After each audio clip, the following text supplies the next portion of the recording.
Hello everybody, and welcome back to Chaosville here, with your Master of Horror for the evening, lying in bed mon. So, today, we are going to fight all, I think it's like 7 or so Ars Magica bosses that presently existed, and we are going to be capturing one of each for our catalogue of bosses for the well, and to that aid, I do have more or less all the materials you could need for this.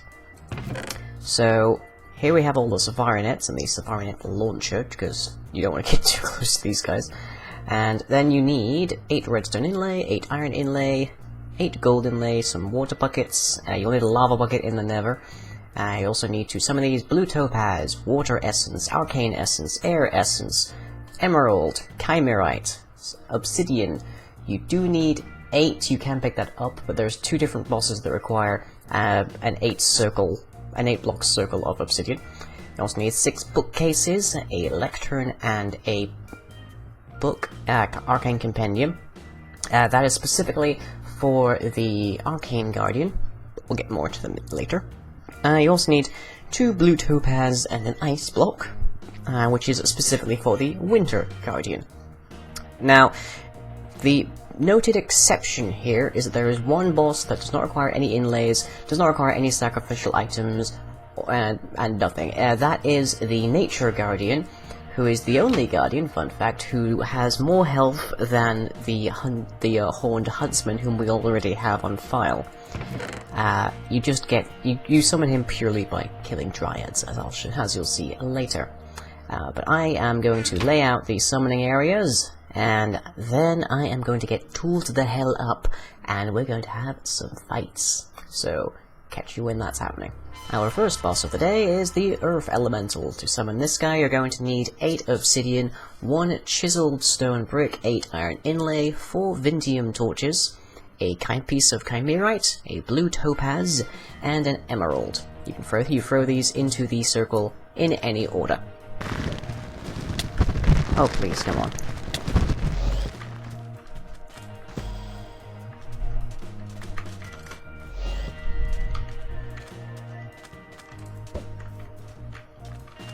Okay, evidently I can't pick this guy up in multiplayer. So he'll just have to die. Oh, hello, that did something big to him. Okay, so it would seem that magic gets a bonus on him, because that's doing a number on him.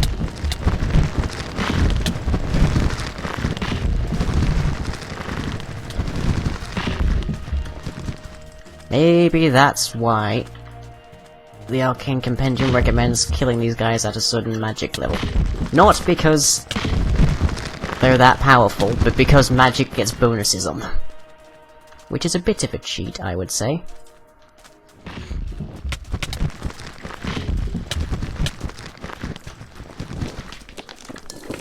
Phew.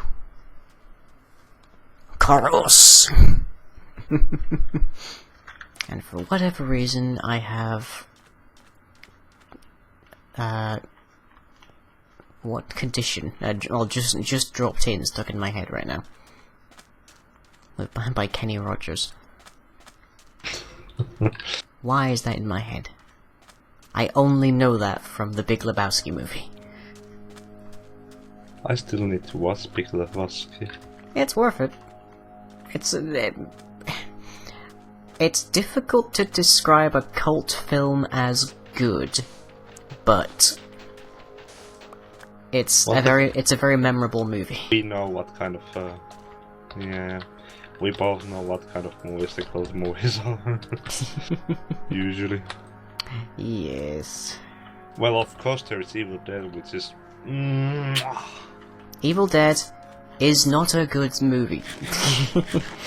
Like especially in the earlier ones, the acting is very subpar, very cheesy, very hammy.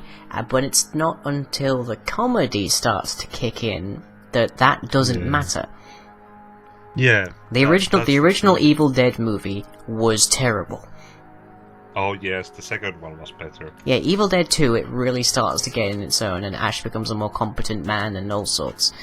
And then of course you have Army of Darkness, which is a classic, basically. I still need to watch the Army of Darkness. I have seen all the Evil Dead except the third one. Yeah, which is why I'm not sure if this is in homage to the original movie or something, but the Evil Dead remake has basically zero comedy. And it looks shit. The Overall. effects are pretty good. Overall, I would prefer Evil Dead 2 over the new Evil Dead, but it's not a bad movie per se. It was well directed, it was well acted, all this sort of stuff. But was it especially Evil Dead what we by the strict, there was a lot of good references and stuff in it that certainly made me say, yeah, this is an Evil Dead movie, but by the thinnest strength, by accreditation than accomplishment, I would say. Ah, okay. It wasn't Evil Dead in the sense of, it has earned the privilege of being clearly an Evil Dead movie. It was, oh yeah, it's done this, this, this, and this, so it's Evil Dead.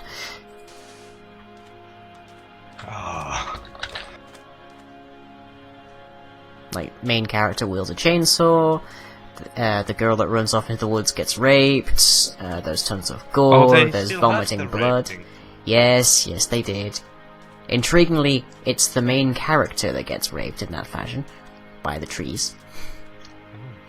So basically they took, survives. yeah, she survives in it, I'm not sure how, but it's very interesting. It takes a lot of stuff from Evil Dead 1. It's mostly Evil Dead 1, I think. Maybe the next one after it will be more comedic. And then there's apparently plans for a second Army of Darkness movie. I think the thing is the issue here. They are capable of making good horror movie, but they are using a name that should be used for their kind of horror movie. For a good horror movie. Yeah. Well, I enjoyed myself the second one a lot, and I'm not a fan of horror, not at all. Evil Dead is technically horror, I think is the way to put it.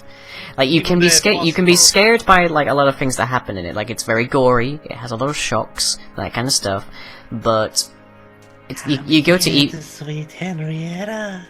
you go to Evil Dead for comedy more than anything else. And hello there, good sir. I have two spells for you. Oh hurrah! What do you got? Right-click them once, both, and set the image you want for them. Eden's Manus. So which one is this one? It's the healing one. Okay.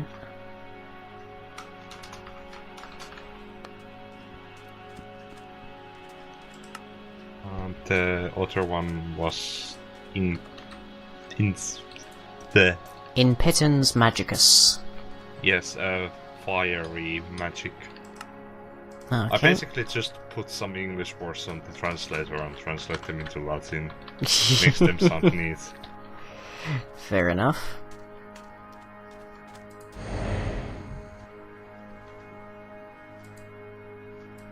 Yeah, I'm not hurt, so I can't use that one. Evidently now I need to make mana cakes and whatnot, but I will. So, we ready? Yeah, I've got the trap. I may have to talk to Sept if we still can't catch him. Because you can catch them in single player, so it has to be some kind of config somewhere. Yeah. But it's in the long run of the server, I would say it's better if I am able to catch these guys. Well, we'll talk about it to Sept after this. Yes. Just try catching it and I'll try damaging it, so yeah. Okay, it so will be tired. Chimerite, Blue Topaz, and Emerald. What? My spell broke. What? I heard the sound of my spell that was underneath the floor stop. That's not... Dude. And why can I not use magic? What the hell? Oh, you can. Looks like you were able to use the I'm able to heal, but my projectile spell isn't doing anything. And he broke my altar. That's why the spell broke. Holy shit. Mother of balls. This guy is a dick. You're trying to pass it to me over him. Maybe. Yeah, he's powerful, and his health is low, but you can only damage him in certain ways, and that is kind of dickery. Plus, his hitbox is really messed up. Yeah.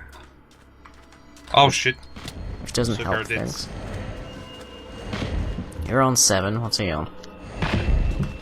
17. Okay. Just spam him. At 17 we can sword him to death.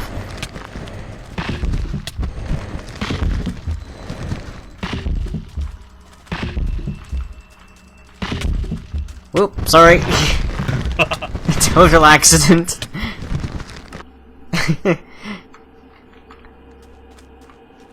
Come on, you dick. This way. Stop dancing on my grave.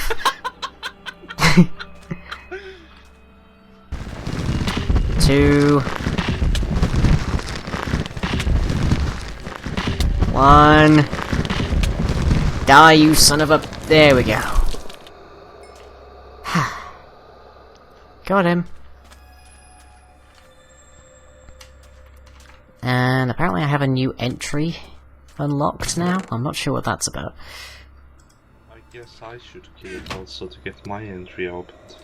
By the way, my entry for Air Guardians came on the book today. Ah. Oh lord, I'm scared.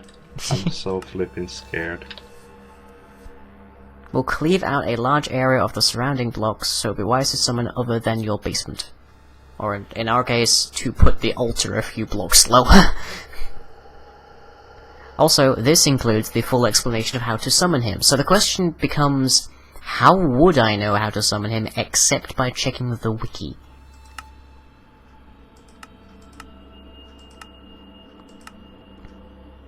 Well, you basically learn the stuff with the Ars Magica the more you craft the items from Ars Magica.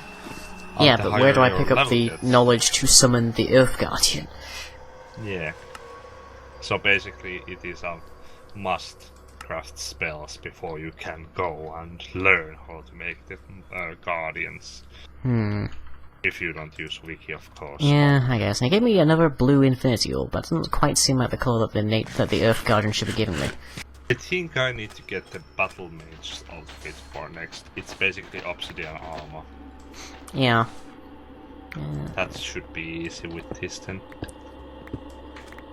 Is it obsidian? When you say it's basically obsidian armor, do you mean it's made of obsidian, or it's like functionally the damage resistance of obsidian? It's made of obsidian, so I don't know if it's any good, but I think it's better. Well, after what we've just experienced with wearing enchanted diamond armor fighting this dick, I would hope it has some effect.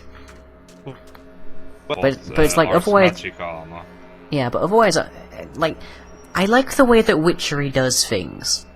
Like, you can get really, really far in Witchery, and you can do some really cool stuff, but the armor is basically leather, for all its benefits.